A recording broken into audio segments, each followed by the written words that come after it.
major skeptic on crypto tokens, which you call currency, like Bitcoin. They are decentralized Ponzi schemes.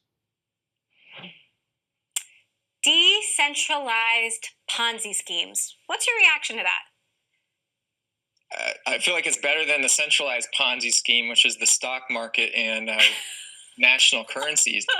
It's an upgrade, right? We should be asking the question, is it an improvement? You can point out problems with anything.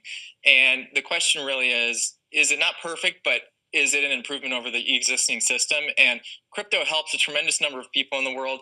There are tons of unbanked people in the world. It might be hard for Jamie Dimon to understand that running a bank in the United States, but there are people, billions of people all over the world that don't have bank accounts or access to financial services. And crypto is a real lifeline to those people.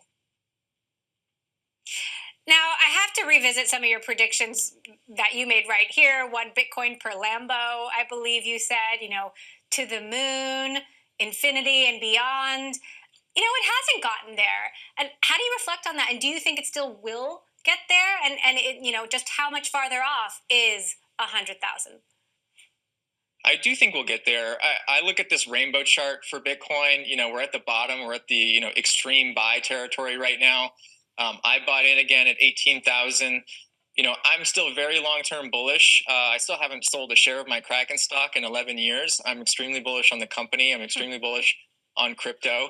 I continue to hold. So I think the fundamentals just keep getting stronger for crypto.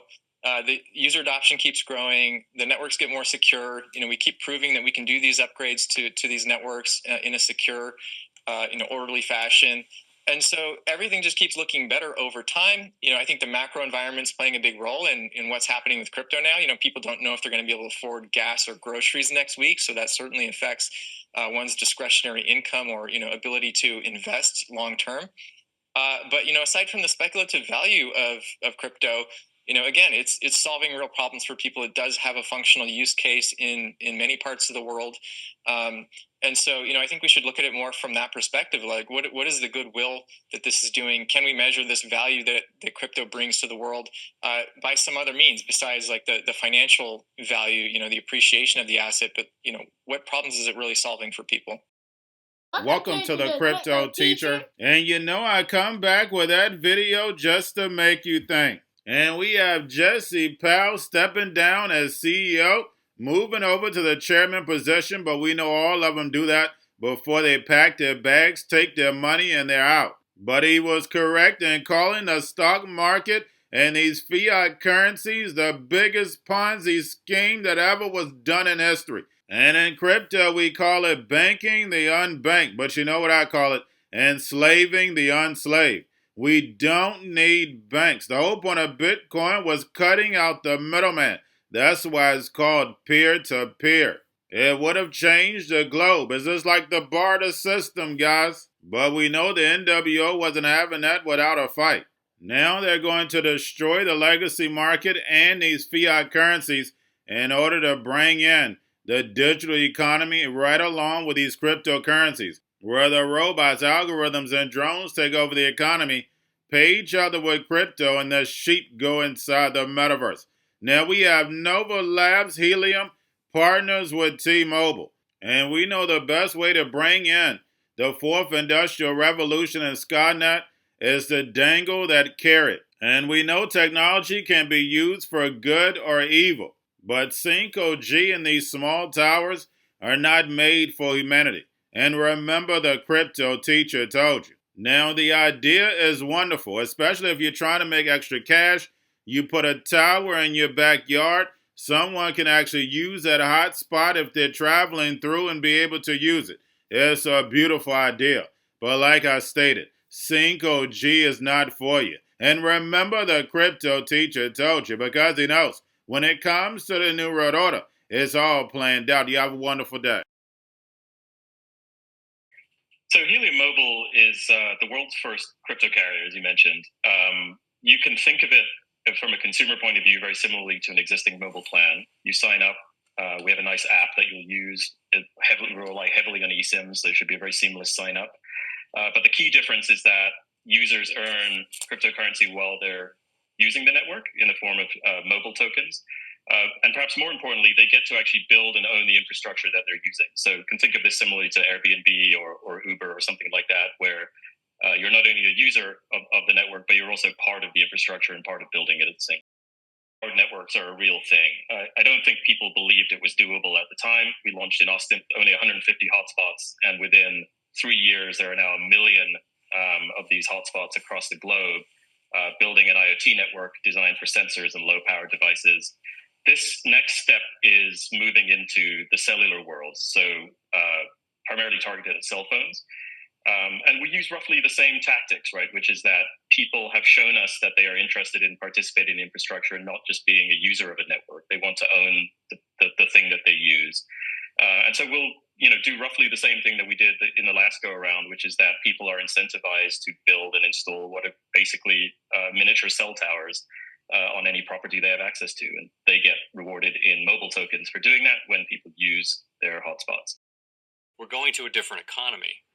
And we're going to be learning more about that as we go. But clearly, we're learning that things can be done from remote locations. We're learning that technology can replace people even more than we thought. We're not going back to the same economy. We're recovering, but to a different economy, and it'll be one that is more leveraged to technology. And I worry that that is going to make it even more difficult than it was for many workers.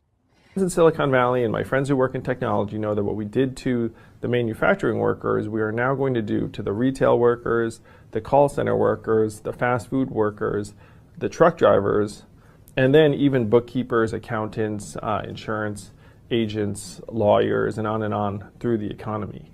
So what happened to the manufacturing workers is a very clear sign. This effort.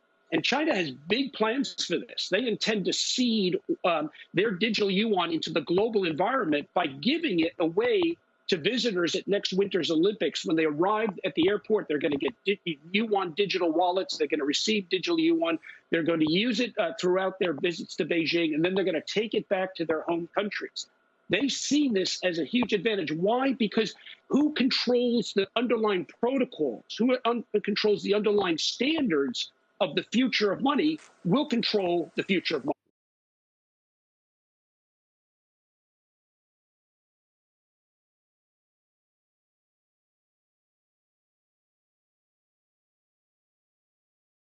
Most powerful person in the world is the storyteller. The storyteller sets the vision, values, and agenda of an entire generation to come. Steve Jobs. And guys, you know I truly believe in this. When you look at the New World Order, they're the storytellers. And that's the reason why I wrote my New World Order book. But guys, now it's time to change the current generation. And I wrote 3 kids' books. You know I love the Trinity because I understand the power that's in it. So I have 3 books. We have an opportunity to change the generation, to educate, not just me, but I want to show you that I take action on a daily basis. And I want you to take action on a daily basis. Whether it's your job, whether it's in your community, we have an opportunity right now to educate the masses. I posted this on my Twitter account. Please share, but this is a short clip of the 3 books. There's going to be a clothing line and action figures. Please get these books for your kids, nephews, cousins, friends. So therefore, we can start the re-education now. Because as we see, the 4th Industrial Revolution foundation is definitely here. Robots, algorithms, drones, taking humanity out the picture. We have to re-educate. But let's get into the video. Part 1. King Joshua and Drama Team Save the Village. Part 2. King Joshua and Drama Team Save New York from COVID-33. Part 3. King Joshua and Drama Team goes to China. It's mandatory to get part 1, part 2, and part 3 of this series. It's time to re-educate Generation Z.